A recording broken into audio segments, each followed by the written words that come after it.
Terminamos hoje o curso sobre o Catecismo da Igreja Católica. 200 vídeos. Esse é o de número 200.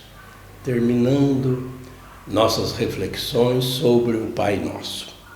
No nosso último encontro, nós fomos até o parágrafo 2841, inclusive vendo a primeira parte do quarto pedido do Pai Nosso, que é o pão nosso de cada dia, nos dai hoje, e já entramos também no quinto pedido, que é sobre o perdão para as nossas faltas, nossos pecados, e hoje já iniciando nessa segunda parte desse período, que é assim como nós perdoamos a quem nos tem ofendido. E vamos ver logo de início como esse como tem uma importância nesses ensinamentos de Jesus, que o utilizou várias vezes. Vamos ler. Assim como nós perdoamos a quem nos tem ofendido. Este como não é único no ensinamento de Jesus. Sede, portanto, perfeitos como vosso Pai Celeste é perfeito, em Mateus 5. Sede misericordiosos como vosso Pai é misericordioso, Lucas 6. Eu vos dou um novo mandamento, amai-vos uns aos outros, como eu vos amei, João 13. Observar o mandamento do Senhor é impossível se quisermos imitar de fora o modelo divino. Trata-se de participar de forma vital e do fundo do coração, na santidade, na misericórdia, no amor de nosso Deus. Só o Espírito, que é nossa vida, Gálatas 5, pode fazer nossos os mesmos sentimentos que teve Cristo Jesus. Então se torna possível a unidade do perdão, perdoando-vos mutuamente, como Deus vos perdoou em Cristo. De modo que o pedido de perdão que fazemos a Deus tem essa expressão aí, essa palavrinha como. Assim como o Pai é perfeito, como o Pai é misericordioso, como eu vos amei. Nosso relacionamento com os nossos irmãos e irmãs tem que procurar imitar a Deus, pois nós fomos criados à imagem e semelhança do amor. Deus é amor, nós somos filhos do amor. Esse como tem essa importância fundamental. Assim adquirem vida as palavras do Senhor sobre o perdão. Esse amor que ama até o extremo do amor. A parábola do servo desumano, que coroa o ensinamento do Senhor sobre a comunhão eclesial, termina com estas palavras: eis como meu Pai Celeste agirá convosco se cada um de vós não perdoar de coração o seu irmão. Com efeito, é no fundo do coração que tudo se liga e se desliga. Não está sob nosso poder não mais sentir e esquecer a ofensa, mas o coração que se entrega ao Espírito Santo transforma a ferida em compaixão, purifica a memória, transformando a ofensa em intercessão. Essa parábola citada aqui, daquele servo que foi perdoado pelo patrão, Jesus é quem contou essa parábola, e depois esse servo perdoado não perdoou a quem lhe devia. E aí Jesus termina a parábola dizendo: é assim que o vosso Pai, que está nos céus, vai tratar vocês, se vocês não perdoarem a quem vos ofendeu, a quem vos prejudicou. Então, nós não temos, muitas vezes, como esquecer a ofensa recebida, mas essas ofensas recebidas se transformem em intercessão, em pedido de perdão também a Deus, àqueles que nos prejudicaram, fazendo com que essa reconciliação aconteça. Continuando. A oração cristã chega até o perdão dos inimigos, transforma o discípulo configurando a seu mestre. O perdão é um ponto alto da oração cristã. O dom da oração não pode ser recebido a não ser num coração em consonância com a compaixão divina. O perdão dá também testemunho de que em nosso mundo o amor é mais forte que o pecado. Os mártires de ontem e de hoje dão este testemunho de Jesus. O perdão é a condição fundamental da reconciliação dos filhos de Deus com seu Pai e dos homens entre si. Perdão dos inimigos. Às vezes encontramos pessoas que dizem assim: bandido bom é bandido morto. Isso não pode, essa frase, estar na boca de um cristão católico de jeito nenhum. Pessoas que buscam a justiça com uma espécie de vingança. Eu quero que apodreça na prisão, eu quero que ele sofra, em espíritos assim, ou frases vingativas. Isso não pode acontecer conosco, senão nosso Pai Nosso é falso. É falso. O Pai Nosso está nos mostrando que só podemos conseguir perdão para os nossos pecados, nossas faltas, se nós também sabemos perdoar os nossos inimigos, como fez nosso Mestre, inclusive na cruz, pedindo perdão ao Pai para todos aqueles que o estavam executando e o fazendo sofrer. Vamos ler. Não há limite nem medida a esse perdão, essencialmente divino. Tratando-se de ofensas, pecados, segundo Lucas 11, ou dívidas, segundo Mateus 6, de fato somos sempre devedores. Não fiqueis devendo nada a ninguém, a não ser o amor que deveis uns aos outros. Romanos 13. A comunhão da Santíssima Trindade é a fonte e o critério da verdade de toda relação. Esta comunhão é vivida na oração, sobretudo na Eucaristia. Olha só o que nós vamos ver agora, hein? Deus não aceita o sacrifício dos que fomentam a desunião. Ele ordena que se afastem do altar, para primeiro se reconciliarem com seus irmãos.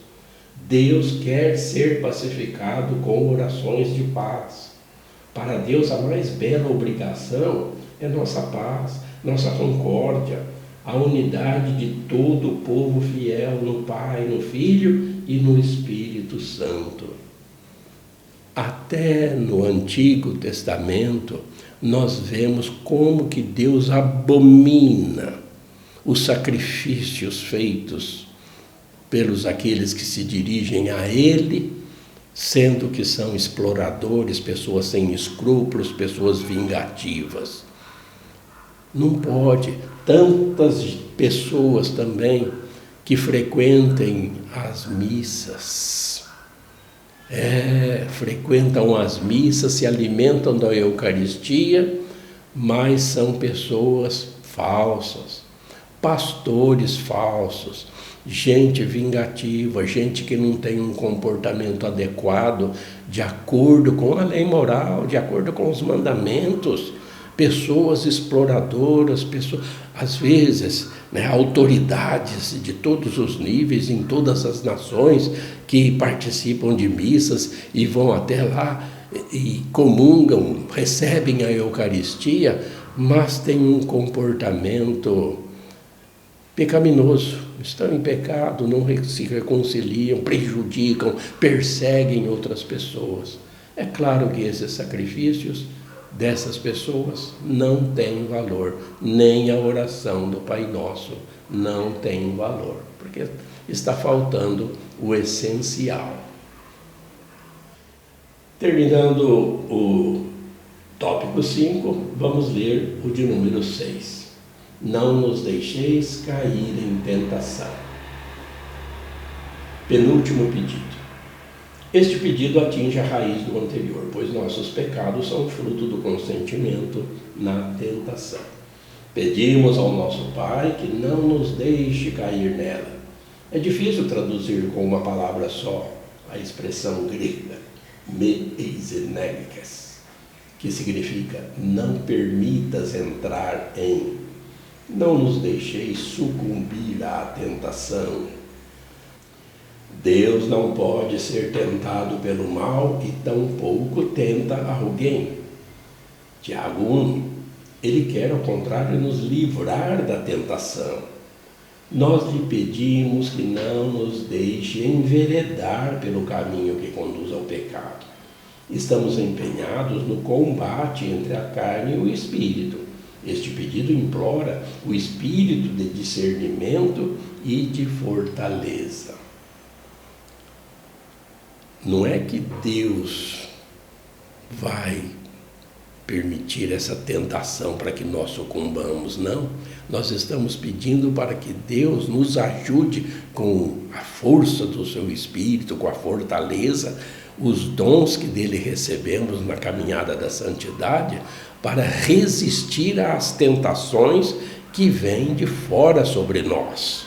Tantas pessoas com suas ideologias, com suas frases, com seus pensamentos, com suas filosofias de vida, nos tentam a enveredar por caminhos errados. E nós precisamos ter esse discernimento, com a ajuda, com a graça de Deus, que não quer que nós caiamos nessas tentações. O Espírito Santo nos faz discernir entre a aprovação necessária ao crescimento do homem interior, em vista de uma virtude comprovada, e a tentação que leva ao pecado e à morte. Devemos também discernir entre ser tentado e consentir na tentação. Por fim, o discernimento desmascara a mentira da tentação. Aparentemente, seu objeto é atraente para os olhos, desejável para obter conhecimento, como vemos lá no Gênesis 3, ao passo que, na realidade, seu fruto é a morte. Deus não quer impor o bem, Ele quer seres livres. A tentação tem uma utilidade. Ninguém, com exceção de Deus, sabe o que nossa alma recebeu de Deus, nem nós mesmos. Mas a tentação o manifesta para nos ensinar a nos conhecermos a nós mesmos, de modo a descobrirmos com nossos olhos nossa miséria e a nos obrigarmos a dar graças pelos bens que a tentação nos possibilitou reconhecer. Que interessante, né? O magistério da igreja para nos mostrar que a tentação é até útil, tem sua utilidade, porque por mais que essas ideologias que nós falamos há pouco sejam atraentes, que a gente queira viver nos prazeres deste mundo, mas são caminhos errados que levam à perdição, que levam à morte. Então, isso faz com que essas tentações tenham essa utilidade de que, com a força do Espírito Santo, nós progredimos na ascese, nessa espiritualidade, nessa aproximação com Deus, que é o caminho certo.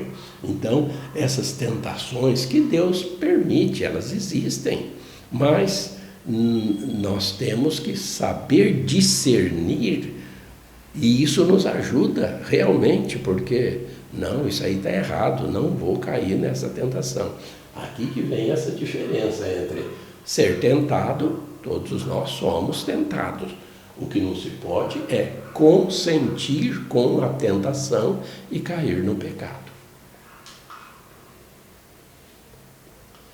Não cair em tentação envolve uma decisão do coração, pois onde estiver o teu tesouro, aí estará também o teu coração. Ninguém pode servir a dois senhores. Se vivemos pelo Espírito pautemos também nossa conduta. Gálatas 5. Neste consentimento dado ao Espírito Santo, o Pai nos dá a força. Não tendes sido provados além do que é humanamente suportável. Deus é fiel, não permitirá que sejais provados acima de vossas forças. Pelo contrário, junto com a provação, Ele providenciará o bom êxito para que possais suportá-la. Primeira carta aos Coríntios, capítulo 10. Deus não vai permitir que a tentação seja acima das suas forças, não. Deus lhe dá a graça se você está sempre em oração, vivendo da palavra de Deus, vivendo da Eucaristia constantemente, vivendo na paz com os irmãos e as irmãs, no perdão a todos os que nos prejudicam, tendo essa espiritualidade, você nunca vai ser tentado acima das vossas forças. Sempre será suportáveis e você, com esse discernimento, conseguirá se livrar dessa tentação. Ora, tal combate e tal vitória não são possíveis senão na oração. Por sua oração, Jesus venceu o tentador desde o começo e no último combate de sua agonia. É a seu combate e a sua agonia que Cristo nos une nesse pedido a nosso Pai. A vigilância do coração é lembrada com insistência, em comunhão com a de Cristo. A vigilância consiste em guardar o coração. E Jesus pede ao Pai que nos guarde em seu nome. O Espírito Santo procura nos manter sempre alerta para essa vigilância. Esse pedido adquire todo o seu sentido dramático no contexto da tentação final do nosso combate na terra. Pede a perseverança final. Eis que venho como um ladrão, feliz aquele que vigia. Apocalipse 16. A gente precisa se lembrar que Cristo também sofreu tentações na sua condição humana. Tentações, já refletimos sobre isso lá na sua paixão, quando ele poderia se livrar, do que lhe estava reservado, mas ele, com a oração, com a força do Espírito, com o Pai, sempre se livrando também e sendo exemplo para nós de que com a oração, com a Eucaristia, com a Palavra de Deus, nós também conseguiremos nos livrar dessas tentações, não consentir com elas e não cair nesses pecados. Terminando então a parte sobre as tentações, nós vemos agora o último dos 7 pedidos do Pai Nosso. Mas livrai-nos do mal. Vamos ler. O último pedido ao nosso Pai aparece também na oração de Jesus. Não rogo que os tires do mundo, mas que os guardes do maligno. Diz respeito a cada um de nós pessoalmente, mas somos sempre nós que rezamos em comunhão com toda a Igreja e pela libertação de toda a família humana. A oração do Senhor não cessa de nos abrir para as dimensões da economia da salvação. Nossa interdependência no drama do pecado e da morte se transforma em solidariedade no corpo de Cristo, na comunhão dos santos. Neste pedido, o mal não é uma abstração, mas designa uma pessoa. Satanás, o maligno, o anjo que se opõe a Deus, o diabo, diabolos, é aquele que se atira no meio do plano de Deus e de sua obra de salvação realizada em Cristo. Livrai-nos do mal. Aqui não está falando livrai-nos do demônio, livrai-nos dos anjos maus que estão no inferno ou que estejam nesse mundo tentando as pessoas. Não, o mal em si. O mal vem de dentro das pessoas. Jesus já nos explicou isso. É de dentro do coração do ser humano que nasce todas as maldades que são praticadas na face da terra. É do seu interior que faz com que as pessoas vivam no pecado. Então é esse mal que a gente pede ao Pai para que não aconteça conosco. Aqui são citados Satanás, aquele que é símbolo do mal, o pai da mentira, para nos mostrar que esses anjos decaídos são aquilo que muitas pessoas se transformam por falta de escrúpulos, por falta de Deus, por falta de religião. Diabolos, uma palavra que significa aquele que divide, entra no meio para dividir os seres humanos entre aqueles que se acham, entre aqueles soberbos, orgulhosos, que se acham autossuficientes. Então eles prejudicam outras pessoas com suas ideias, com suas filosofias de vida. É desse mal que está no interior das pessoas que nós pedimos ao Pai que nos sejamos livrados. Continuando. O vosso pai é o diabo, e quereis cumprir o desejo do vosso pai. Ele era assassino desde o começo. João 8. Diabo e Satanás, o sedutor do mundo inteiro. Apocalipse 12. Foi por ele que o pecado e a morte entraram no mundo, e por sua derrota definitiva, a criação toda será liberta da corrupção do pecado e da morte. Sabemos que todo aquele que é gerado de Deus não peca. Ao contrário, aquele que foi gerado de Deus, ele o guarda, e o maligno não o pode atingir. Primeira carta de João. O Senhor, que arrancou o vosso pecado e perdoou vossas faltas, tem poder para vos proteger e vos guardar contra os ardis do diabo que vos combate, a fim de que o inimigo que costuma engendrar a falta não vos surpreenda. Quem se entrega a Deus não teme o diabo. Se Deus é por nós, quem será contra nós? Romanos 8. Então aquele que está com Deus não teme o diabo, não. Não teme. Eu estou com Deus, eu estou com tudo. Então é as pessoas que se afastam da luz, que ficam nas trevas, que ficam na escuridão. Se a pessoa está com Deus, Deus o protege. É o que nós vemos aqui. O maligno não atinge de jeito nenhum.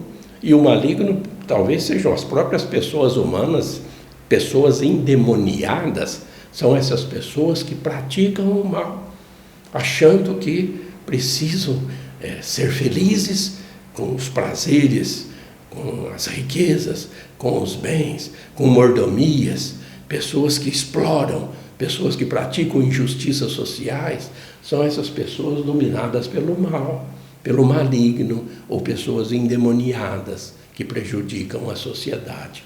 Mas quem está com Deus não teme nada disso, porque estamos sempre vivendo da Eucaristia com Cristo, por Cristo e em Cristo, na comunidade eclesial, na igreja, caminhando para o Pai.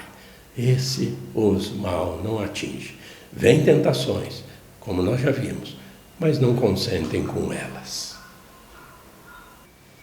A vitória sobre o príncipe deste mundo foi alcançada de uma vez por todas na hora em que Jesus se entregou livremente à morte para nos dar sua vida. Advém então o julgamento deste mundo, e o príncipe deste mundo é lançado fora.